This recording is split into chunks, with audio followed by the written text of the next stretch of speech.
Assalamualaikum warahmatullahi wabarakatuh. Kembali bersama kami di channel Metode Al-Haq.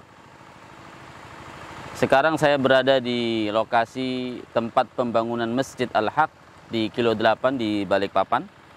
Yang insya Allah di lokasi ini akan dibangun masjid dan sekaligus asrama tahfidz, tempat belajar Al-Quran, tempat menghafal Al-Quran insya Allah. Maka dari itu pada kesempatan ini kita berbincang-bincang tentang apa kewajiban kita, keharusan kita terhadap Al-Quran. Ada beberapa hal yang kita perhatikan, yang seharusnya kita penuhi, hak-hak Al-Quran. Yang pertama adalah yaitu al-iman bihi wa tasdiq. Ya. Yang pertama adalah beriman kepada Al-Quran dan membenarkannya. Beriman kepada Al-Quran jelas, karena bagian daripada rukun iman kita beriman kepada kitab-kitab yang diturunkan dari langit. Kitab Taurat, Zabur, Injil, Suhufi Musa, dan juga Al-Quran. Jadi kita harus percaya bahwa Al-Quran adalah benar diturunkan oleh Allah Subhanahu wa Ta'ala kepada malaikat Jibril, kemudian disampaikan kepada Rasulullah Sallallahu Alaihi Wasallam. Kemudian al-iman wa tasdiq bih, dan membenarkannya, ya, apapun yang ada di Al-Quran pasti benar. Walaupun ada seorang profesor misalnya mengatakan sesuatu, selama yang dikatakan itu bertentangan dengan Al-Quran, maka yang dibenarkan adalah Al-Quran, bukan ucapan profesor tersebut, ya. Ketika bertentangan dengan ayat-ayat Allah Subhanahu wa Ta'ala, siapapun dia, ketika ucapannya bertentangan dengan Al-Quran, maka kita tolak. Kita harus beriman kepada Al-Quran dan percaya apa yang terkandung dalam Al-Quran. Ini yang pertama. Yang kedua adalah yatlunau haqqa tilawatih, membacanya dengan sebenarnya, memberikan hak dengan sebenar-benarnya, ya, sebagaimana perintah Allah Subhanahu wa Ta'ala, warattilil Qur'ana tartila, bacalah Al-Quran dengan tartil. Dan begitu juga Imam Al-Jazari mengatakan, wal akhdhu bitajwidi hasmun lazimun man lam yusahhil Qur'ana asimu li'annahu bil illahu anzalahu hakadha minhu ilaina wasalah. Kata beliau, kata Imam Al-Jazari, membaca Al-Quran atau mempraktekkan membaca Al-Quran dengan tajwid adalah hasmun lazimun, harus dan wajib. Man lam yusahhil Qur'ana asimu, barang siapa yang membaca Al-Quran tidak benar, tidak sesuai dengan tajwid, maka dia berdosa.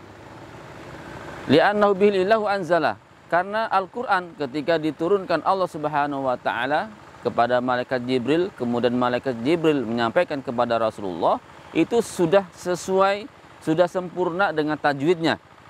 Wa hakadza minhu ilaina wasalah. Begitu juga Al-Quran sampai kepada kita. Jadi wajib bagi kita, siapapun dia, tanpa kecuali, ketika membaca Al-Quran harus sesuai dengan tajwid. Warattilil Qur'ana tartila, bacalah Al-Quran dengan tartil. Kemudian yang ketiga adalah ta'zimuhu wa mahabbatuhu, mengagungkan Al-Quran dan mencintainya. Mengagungkan Al-Quran, di antara mengagungkan Al-Quran ketika kita mendengarkan ayat-ayat Allah Subhanahu wa Ta'ala, ketika dibaca kita mendengarkannya. Tidak hanya mendengarkan, tapi fokus. Sebagaimana firman Allah, wa idza quri'al Qur'anu fastami'u lahu wa ansitu la'allakum turhamun, ya. Kalau ingin kita mendapat rahmat Allah, ingin dapat kasih sayang Allah, maka ketika Al-Quran dibacakan, dengarkanlah. Wa ansitu, ya. Jadi ansitu berbeda dengan wa asma'u, ya. Fastami'u lahu wa ansitu, berbeda dengan isma', ya. Kalau isma' hanya mendengar mungkin boleh dengan disambi apa, tapi kalau al-insat itu mendengarkan fokus, tidak melakukan apa-apa kecuali hanya mendengar saja. Ini di antara menta'zimkan Al-Quran, mengagungkan Al-Quran. Di antara mengagungkan Al-Quran juga meletakkan Al-Quran di tempat yang terhormat. Jangan sampai Al-Quran sejajar dengan kaki kita, gitu, ya. Atau ditaruh tempat-tempat yang tidak terhormat, yang di situ ada najisnya, ada sampahnya. Maka termasuk mengagungkan Al-Quran, ini kewajiban bagi kita adalah meletakkan Al-Quran di tempat-tempat yang suci, tempat-tempat yang bersih, tempat-tempat khusus untuk Al-Quran, ya. Kemudian termasuk mengagungkan Al-Quran adalah sebagaimana pendapat jumhur, ya, ketika ingin menyentuh Al-Quran dalam keadaan suci, baik suci hadas kecil atau suci dari hadas yang besar. Itu anjuran jumhur ulama gitu ya, mengatakan seperti itu ya, ketika dengan dalil la yamassuhu illal mutahharun, tidaklah menyentuh Al-Qur'an kecuali dalam keadaan suci atau orang-orang yang suci, walaupun di situ nanti ada perbedaan pendapat ya. Tapi jumhur ulama mengatakan ketika ingin menyentuh Al-Qur'an dalam keadaan suci, sebaiknya seperti itu. Kemudian di antara kewajiban kita terhadap Al-Qur'an adalah tadabbur ya, at-tadabbur, yaitu merenungi ayat-ayat yang sedang kita baca, merenungi ayat-ayat Al-Qur'an. Karena Al-Qur'an ini dikatakan di surah Al-Baqarah, zalikal kitabu la raiba fihi hudal lil muttaqin. Zalikal kitabu la raiba fihi. Itulah atau inilah kitab yang di dalamnya tidak ada keraguan. Hudal lil muttaqin. Petunjuk sebagai orang-orang yang bertakwa. Jadi Al-Qur'an sebagai petunjuk.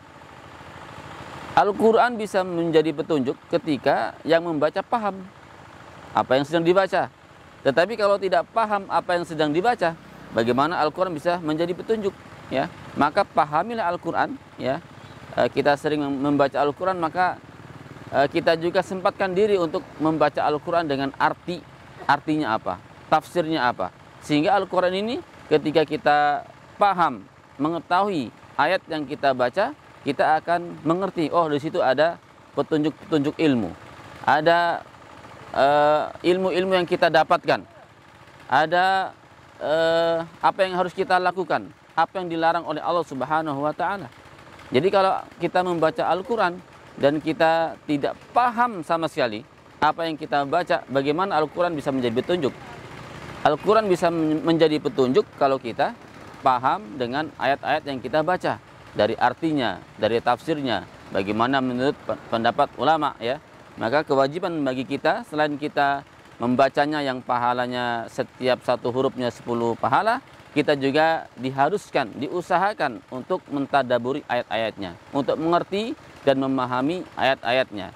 Kemudian setelah itu, setelah kita memahami adalah al-amal bihi ya, mengamalkan apa yang kita tahu dari kandungan-kandungan ayat yang kita baca atau yang kita dengar dari ustadz-ustadz kita yang terdapat dalam ayat-ayat Allah Subhanahu wa taala, kita amalkan semampunya kita.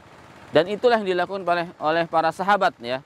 Para sahabat radhiyallahu anhum, mereka tidak akan melewati 10 ayat, tidak akan menghafal di ayat berikutnya, kecuali mereka dari 10 ayat ini mereka paham, mereka hafal, dan mereka sudah mengamalkannya. Nah, ini bagian dari kewajiban kita untuk mengamalkan apa-apa yang kita tahu dari ayat-ayat Allah Subhanahu wa taala. Allah Subhanahu wa taala mengharamkan riba. Banyak sekali ayat yang terdapat dalam Al-Qur'an, kita jauhi riba. Allah mengharamkan zina, Allah mengharamkan berjudi, arak. Nah, itu adalah kandungan-kandungan dalam ayat Allah Subhanahu wa taala yang bagi kita wajib untuk mengamalkannya. Yang selanjutnya, yang terakhir adalah al-hifz ya. Al-hifz bih, yaitu menghafal ya, menghafal Al-Qur'an. Karena ini bagian sesuatu yang dilakukan oleh para sahabat. Karena rata-rata sahabat itu mereka adalah para penghafal Al-Qur'an. Mereka tidak akan bisa membaca Al-Qur'an kecuali mereka hafal Al-Qur'an. Karena di zaman Rasulullah, di zaman sahabat belum ada Al-Qur'an. Berbeda dengan di zaman kita. Al-Qur'an di mana-mana ada ya. Di setiap pojok masjid itu ada ya. Di depan, di samping kanan, samping kiri, di belakang ada Al-Qur'an, banyak sekali kita dapatkan. Tapi di zaman sahabat tidak ada Al-Qur'an ya. Yang ada Al-Qur'an masih tersebar ya di pelepah kurma gitu ya, di bebatuan, di kulit, masih terpisah-pisah, belum dibukukan menjadi satu. Sehingga sahabat bisa membaca Al-Qur'an itu mereka harus menghafalnya. Dan itulah ciri-ciri generasi terbaik ya. Generasi terbaik di zaman Rasulullah, mereka adalah para penghafal Al-Qur'an. Maka keharusan juga bagi kita, kewajiban bagi kita untuk menambah hafalan-hafalan Al-Qur'an, karena hafalan Al-Qur'an ini menentukan juga kedudukan kita di sorga, yang mana Rasulullah Shallallahu Alaihi Wasallam bersabda, Iqra wartaqi, fa inna manzilataka akhir ayatin taqra'aha. Bacalah dan naiklah derajat. Setiap kita membaca satu ayat diangkat derajatnya. Fa inna akhir manzilataka akhir ayatin taqra'aha. Sesungguhnya kedudukan kamu terakhir di sorga itu tergantung kepada ayat yang engkau baca. Nah, di sini yang dimaksud dengan ayat yang engkau baca adalah ayat yang engkau hafal. Semakin banyak hafalan kita, maka semakin diangkat derajat kita. Ya, mulanya ulama mengatakan bahwa jumlah kedudukan atau derajat di sorga itu sesuai dengan jumlah ayat yang ada di dalam Quran. Jadi semakin banyak ayat-ayat yang kita hafal, maka semakin diangkat derajat kita oleh Allah Subhanahu wa taala. Demikian yang bisa disampaikan, semoga ada manfaatnya. Assalamualaikum warahmatullahi wabarakatuh.